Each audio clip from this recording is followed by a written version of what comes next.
Go on your tablet, bud, and pull up Granny Edith's local Anguillian Johnny Cake recipe. By the way, Daddy, why do they call them Johnny Cakes in the first place? Well, they were originally called journey cakes. They were made to take on long journeys.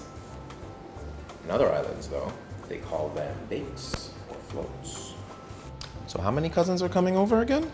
6. The recipe makes 12 Johnny Cakes. Let's make 3 for each person. All right. And how many Johnny Cakes are we making?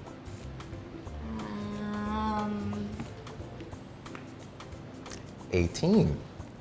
This is where we use our knowledge of proportions and ratios, son. We multiply all the ingredients by 1.5 to get 18. Why 1.5? Because when you reduce the fraction 18 over 12, you get 1.5. So how much flour do we need?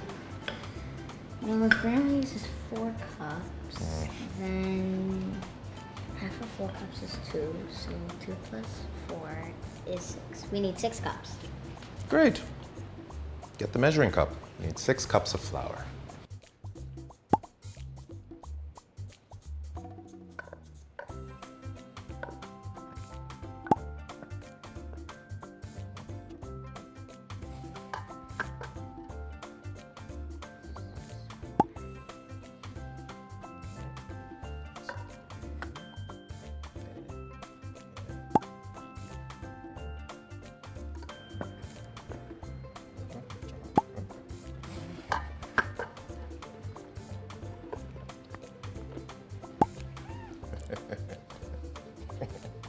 Next is the salt.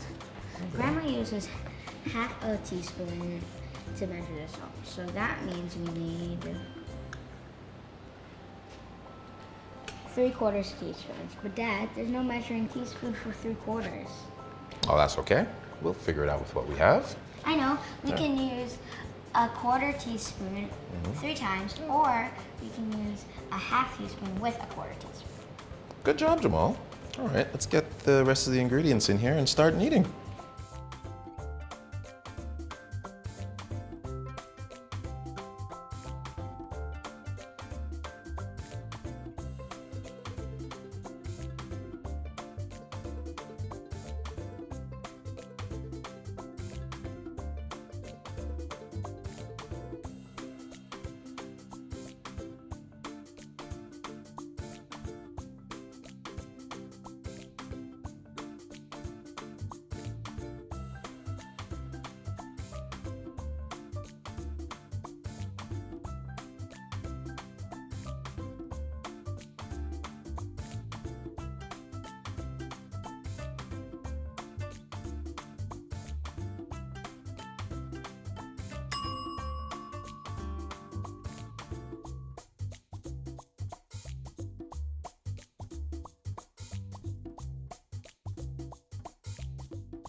Empowering the Future and Learning Together. Funded by the OECS Commission and the Global Partnership for Education with support from UNICEF.